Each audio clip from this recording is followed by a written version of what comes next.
Време за нашиот прв утрински гостин кој веќе е позициониран во оној дел од нашето студио каде заедно со нашата колешка Оливера имаат интересна тема, особено за трудниците, за сите оние кои во овие топли летни денови се во најубавиот период од животот. Доктор Јордачо Иванов, специјалист по гинекологија и акушерство, наш прв гостин. Добро утро и добре ни дојдовте. Добро утро, поздрав до екипата на Алфа и поздрав до гледачите. Так, Аџибадем Систина веќе секој петок ни е присутна во нашето студио и се радувам што и вие сте дел од овој голем тим кој што е предводник во приватното здравство во на нашиве простори. Да ве понудиме со кафе, чај или можеби нешто останато? Благодарам, имаме вода, доста е. Одлично, повелете. Да, не избегнуваат, барем овој период, топол период, повеќе се сакаат вода нашите гости. Па добро, да, за рехидратација најдобро е водата. Така. Во секој случај, пошто е летен период. Така, летниот период знае да биде критичен за жените во влажена состојба и колку е се опасни топлите температури за жените што се во моментов бремени? Така, значи летниот период имаме зголемени температури на воздухот и како резултат на тоа имаме и зголемено потење, вазодилатација кај пациентките, што доколку не се менаџира добро, доколку пациентките не се рехидрираат добро и доколку не ја менуваат често облеката, бидејќи се потат многу често, доведува до зголемен број на инфекции. Значи, посебно кај трудниците, кои што се поосетлива категорија.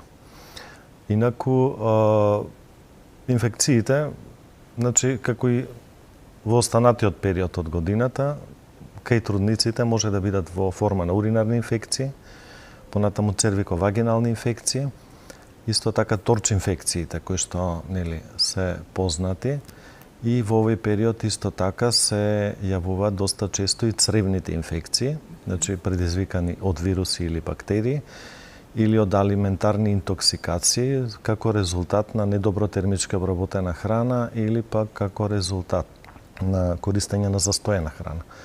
Во која што се намножуваат вируси, бактерии, да, и потоа настануваат алиментарни интоксикации. Тие се значи најчести во летните периоди. Што им предпочитате да конзумираат кога е храната и колку течности дневно треба да внесува една трудница?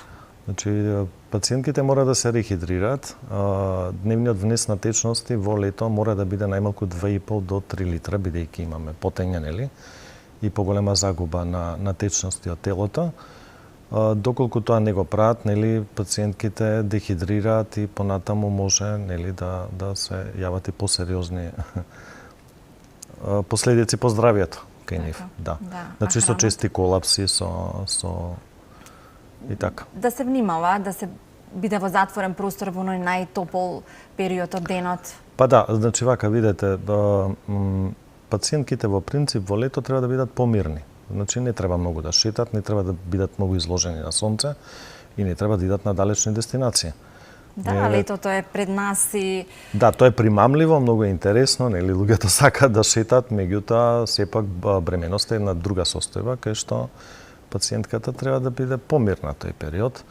Значи не се баш многу препорачливи шетањата за време на лето на пациентките и одењето по одмори. На море, например? Убаво е на море, но дали е безбедно да се бања во море? Значи, убаво е на море, меѓутоа мислам дека попаметни се дестинациите каде што се посвежи температурите, како што се нашите езера, да кажам, и планините. Бањање во море, значи пациентката може да влезе во море. Да, меѓутоа не може да замава многу со рацете, не може да плива. Треба да внимава на сето тоа. Друга работа на која што треба да внимаваат е периодот кога може да бидат изложени на сонце. Значи периодот од кај 12 до кај 5 попладне, кога е многу жешко, не би требало да бидат изложени на сонце, ради тоа што го спомнавме претходно, може да доведе до колапси, до дехидратација и така натаму, сончаници. Друга работа, гледаме ние деновиве, сега случајно слушнав на вести вчера, дека во земјава се утврдени некои екзотични тропски болести, како што е денга треската, како што е маларија, исто така нилска грозница. Значи пациентките да не бидат во апсолутно да не патуваат на далечни дестинации каде што може да донесат и некоја така поекзотична болест која што прво може да има проблеми да се диагностицира, а потоа и да се лечи. Значи може да се испушти тука работата и да настанат и повеќе кобни последици. Да по здравјето. бидеме трпеливи барем во овој период.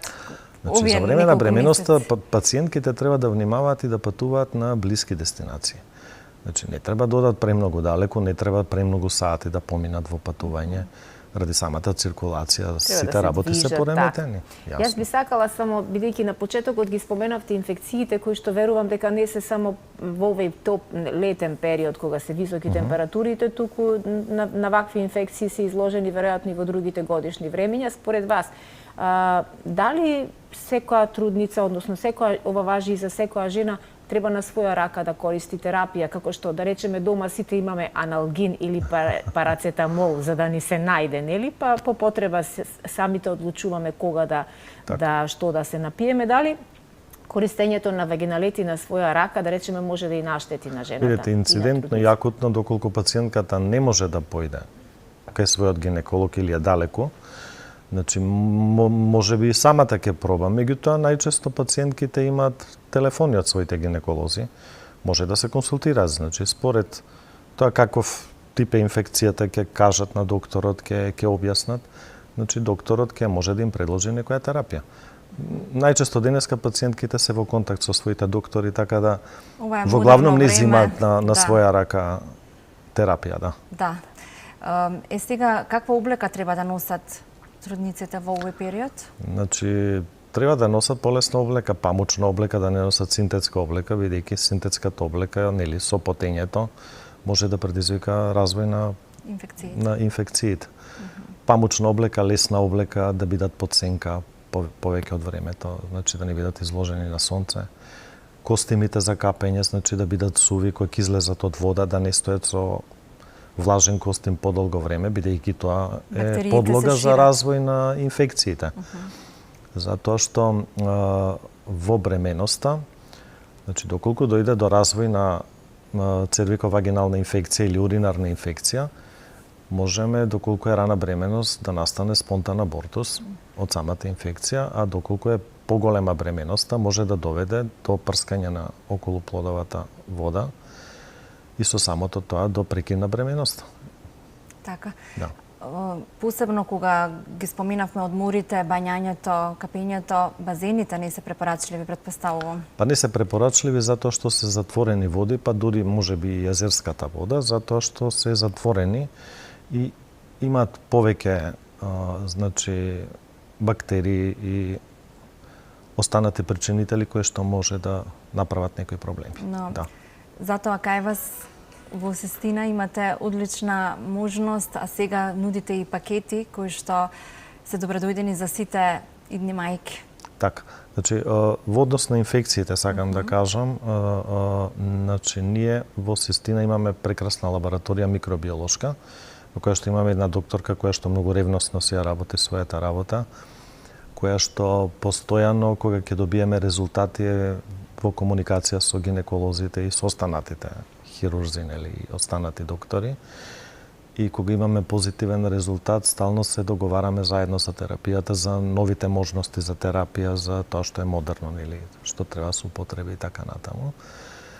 И околу пакетите да спомнеме, значи имаме во моментот, ние стално имаме некои акции за пациентите. Во моментот имаме паралелно 2 пакета, еден пакет од претходно кој што нуди многу бенефиции за породувањето на пациентите и за текот на бременоста, за контролните прегледи што се прават.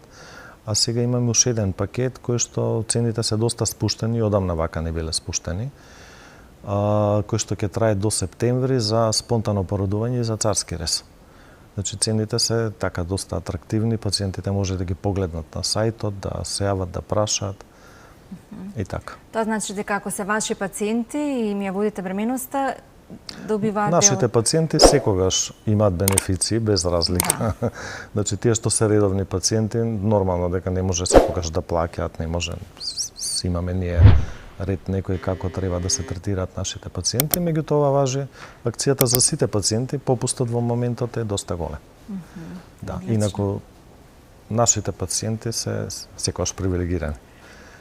Јас ќе ви се заблагодарам и верувам дека ќе донесете на свет многу бебиња ова лето. Па се трудиме, да. И до крајот на годината, бидејќи навистина ни е потребен наталитетот во земјава и Апсолутно. благодариме што постоите. Бројките се многу лоши последните години, значи со годишни падови до 1000 бебиња.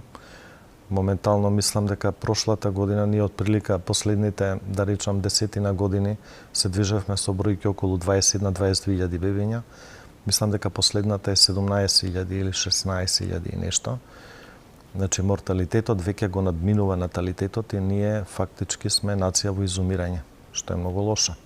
Треба да се стимулира наталитетот, меѓутоа за тоа треба да се стимулират и младите брачни парови со многу бенефити од страна на државата. Има ли зрели парови кои што сакаат и во подмината возраст да... Има.